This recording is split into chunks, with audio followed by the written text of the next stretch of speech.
श्री हरिवंश, परम पूज्य गुरुदेव भगवान, आपके चरणों में कोटि कोटि प्रणाम। महाराज जी, प्रथम तो आपका धन्यवाद कि आपकी ही वाणी से हम भारत के महान संतों और परम भक्तों का चरित्र जान पाए। ये मन सा जाता है जब भक्त नामावली की प्रथम लाइन हम सो इन साधुन सो पंगति का गायन करते हैं। गुरुदेव भगवान, एक साधक के रूप में नाम जाप करते हुए अगर नित्य दिन एक भक्त चरित्र सुना या पढ़ा जाए तो क्या इस मार्ग में हमारा प्रेम प्रिया प्रीतम के प्रति तीव्र गति से बढ़ता रहेगा? हाँ, पहले इतने में रुक जाते, फिर आगे बात करो।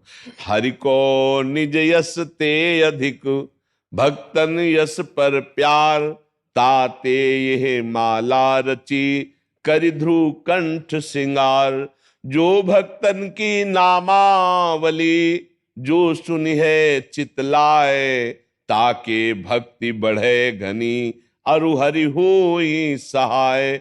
अजहु सोच विचार के, गहि भक्तन पद ओट, हरि कृपालु सब पाछिली, क्षमि है तेरी खोट। श्री ध्रुवदास जी कहे, भगवान को अपने यश से भी अधिक भक्त यश गान पर प्यार है।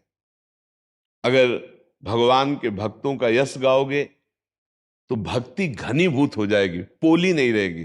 पोली भक्ति क्या होती है? हम भक्ति भी कर रहे हैं, पापाचरण भी कर रहे हैं, काम क्रोध लोभ मोह मद गए। लेकिन घनीभूत भक्ति, प्राण चाहे चले जाएं, अधर्म आचरण नहीं करेंगे। ये कहां से होती है? ये भक्तों के चरित्र सुनने से होती है, ये भक्तों की नामावली से होती है, भक्तों के संग से होती है। अगर आज भी भक्तों का आश्रय ले लिया जाए तो भगवान सारे पापों को नष्ट करके उसको स्वयं मिल जाते हैं। अजहु सोच विचारी के, गई भक्तन पद ओट, तो हरि कृपालु सब पाछली, क्षमे तेरी कोट।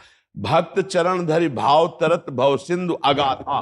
सेवक जी ने कहा, जो भक्त चरणों में श्रद्धा कर लेता है वो इस भव समुद्र से पार हो जाता है। भगवान की विशेष कृपा होती है। तो इसलिए निश्चित प्रिया प्रीतम के चरणों में प्रेम होगा। भक्त नामावली, भक्त चरित्र रोज सुने जाए, इससे बहुत लाभ मिलता है जी।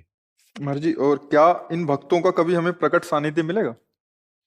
प्रकट सानिध्य के लिए तो तप और भजन उतना होना चाहिए कि वो कृपा करे, वो हमें प्रगट में आकर दर्शन दे। जो अव्यक्त महापुरुष हैं, और व्यक्त महापुरुषों के भी अब मोहि भा भरोस हनुमंता, बिनु हरि कृपा मिले नहीं संता। यदि आप यहाँ बैठे हो तो किशोरी जी की कृपा से बैठे हो, आप कोई पैसे के बल से यहाँ नहीं आ सकते हो।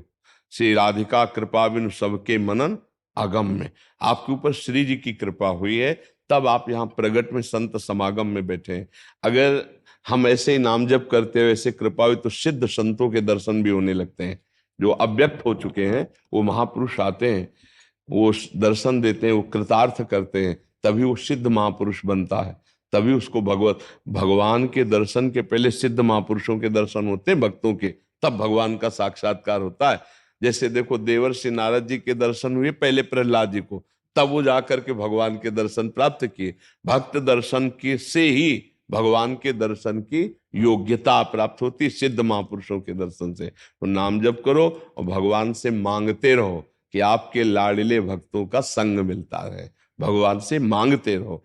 मांगा है, बड़े बड़े महापुरुषों ने मांगा है। हाँ, बार बार बर मांगू हरस देव श्रीरंग, पद सरोजन पायनी, और भक्ति सदा सतसंग। मांगा है अविरल भगति बिरति और सतसंगा, चरण सरोरु प्रीति भंगा। बड़े बड़े महापुरुषों ने मांगा। देखो, भगवान शंकर को कुछ जानना बाकी नहीं है, लेकिन वो भी हंस रूप धारण करके, काकभूषुंडी जी जब कथा करते हैं तो वहां हंस रूप से जाते हैं, शिव रूप से नहीं, क्योंकि शिव रूप में जाएंगे तो सम्मान करेंगे। तो हंस रूप में जाकर कथा में चुपचाप बैठ जाते, सुन के आते। कहीं भी भगवत चर्चा होती, वहां बड़े बड़े अव्यक्त महापुरुष आते हैं, भगवान भी वहां रहते हैं।